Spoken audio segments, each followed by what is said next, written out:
To be extremely blunt, the question is, did Diddy make millions off of Biggie's death? And the simple answer to that is, yes, he did. A few months ago, Diddy reportedly became hip-hop's third billionaire. Now we know he's rich and all, but he wasn't always, was he? Everyone's got the same question popping in their head. Did a big chunk of this money come from Biggie's passing? Something is truly fishy about all this, and luckily for you, from Biggie's death to Diddy's crazy fortune, we're gonna leave no stones unturned in this video. So let's dive right into it. Honestly, this isn't the first time someone has drawn a connection between Biggie's death and Diddy making millions off of it. These rumors have been around for a long time, and for a reason too. Now here's the thing. Most rappers continue killing it with their songs even after they pass away, and there's always someone who's gonna benefit from that money once they're gone. Diddy happens to be one of these beneficiaries. Biggie Smalls has been gone for 25 years, but he's still bringing in that cash for Diddy. Some people straight up claim that Diddy is still living off of Biggie's beats, but who can blame him? The bad boy's been profiting off Biggie's legacy longer than the man himself was even around. Singers like Jaguar Wright and others have been calling out Diddy for his ties to Biggie's label, even wondering if he had something to do with his death. It was being mixed and mastered upon Biggie's death. It was supposed to have came out that summer after Biggie's album, because Biggie's album was slated.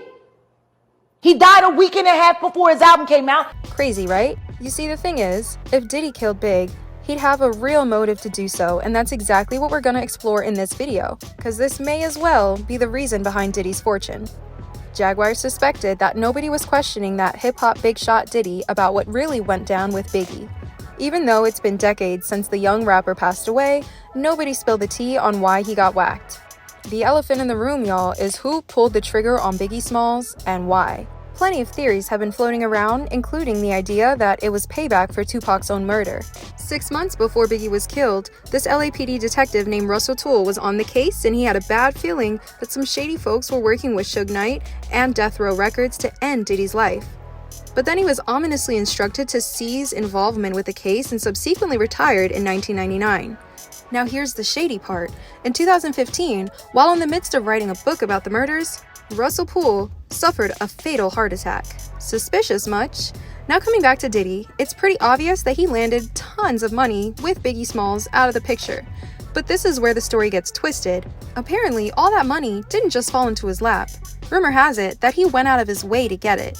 Yes, what the world is suspecting is that Diddy might have had something to do with Biggie's demise. According to Gene Deal, who used to be Puff's bodyguard, Biggie was killing in the rap game and he wanted to leave Big Boy and start his own label. Now obviously that didn't sit too well with the bad boy.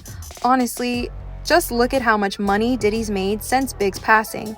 Diddy purchased the publishing rights to Biggie's music for a mere $200,000. Biggie was planning to sign a $62 million contract with another record label, which would have included Lil' Kim and Junior Mafia.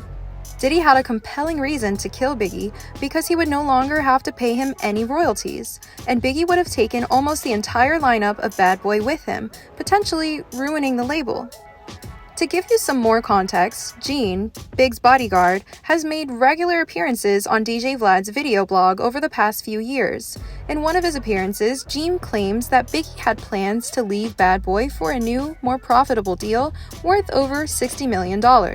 According to the bodyguard, who was friends with Biggie, he saw the rapper's Bad Boy contract while watching over Diddy's briefcase on a flight. The contract specified bank profits in increments of $250,000, but left publishing income in Biggie's ownership. Gene thought this was insignificant for an artist of Biggie's stature on such a large record label, so he approached Biggie about it. This is when the rapper supposedly told Gene about his new agreement and how much money he would make. According to Gene, Biggie had secured a lucrative deal and was on his way out of Bad Boy. The contract included Charlie Baltimore, Cameron, Bill Cease, Lil' Kim, Junior Mafia, Tracy Lee, and the Commission, and was worth $62 million over several years. Biggie also intended to put an end to Junior Mafia's business practices and have them write and hold their own. Gene claims that Biggie wanted to keep Lil' Kim under his wing and would have taken her with him to the next label. If any of this had happened, Bad Boy Records would have taken a massive hit both financially and in the entertainment sector. Biggie was a star who kept Bad Boy afloat, and losing him to another label would have meant losing an incredible artist and facing competition from wherever he was. Gene also asserted that Biggie wouldn't have left alone and he would have brought other musicians to his own business, which would have been another blow to Bad Boy and Diddy, who would have lost more musicians to Biggie. Now with Big leaving, Puff was probably thinking, how do I make something out of this for myself? It wouldn't be far from genius to get someone as famous as Biggie to record an album for your label and kill him right before it's released.